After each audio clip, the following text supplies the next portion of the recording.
Après 9 saisons dans l'Utah, où il s'est imposé comme un des meilleurs défenseurs de la NBA, à défaut de décrocher une bague de champion, Rudy Gobert tente une nouvelle aventure à Minnesota, au sein de Timberwolves jeunes, talentueux et haut dans l'ongle.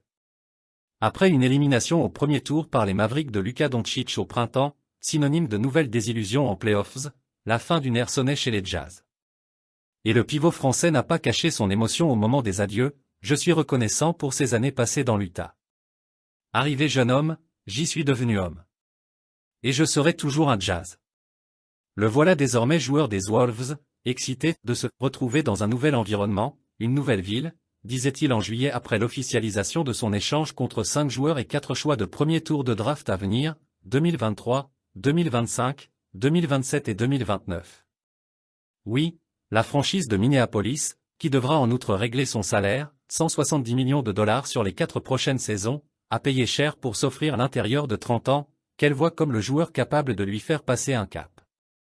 La saison passée, les Timberwolves, dont le meilleur parcours s'est arrêté en finale de conférence Ouest en 2004, avaient renoué avec les playoffs après 4 ans d'absence.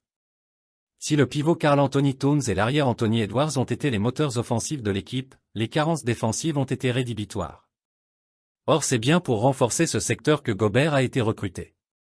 Le triple meilleur défenseur de la Ligue, 2018, 2020, 2021, va former avec Towns, qui s'est empressé de saluer la venue de « celui qui va faire de nous une équipe championne », un duo d'intérieur redoutable sur le papier, en raison de leur haute altitude, 2,16 mètres pour le Français, 2,11 mètres pour l'Américain. Pour leur complémentarité, il faudra voir. Offensivement, le natif de Saint-Quentin n'aura d'ailleurs pas plus de responsabilité que dans l'Utah, où Mitchell et l'overdose de shoot derrière l'arc prédominaient, car KAT, 24,6 points de moyenne la saison passée, et Anthony Edwards, 21,3 points, resteront les options prioritaires en attaque. Si l'association Gobert-Towns n'a rien d'évident, les concernés ont envie d'en découdre ensemble. Le second, habitué à jouer au large où il s'appuie sur une solide adresse à 3 points, 41% l'an dernier, veut volontiers laisser de la place dans la raquette au premier. Ses forces sont mes faiblesses et ses faiblesses sont mes forces, a récemment résumé Towns. J'ai toujours aimé jouer avec un autre intérieur dominant, a pour sa part souligné Gobzia début octobre, sans cacher son ambition d'enfin atteindre les sommets. Je ne pense pas qu'il y ait un plafond.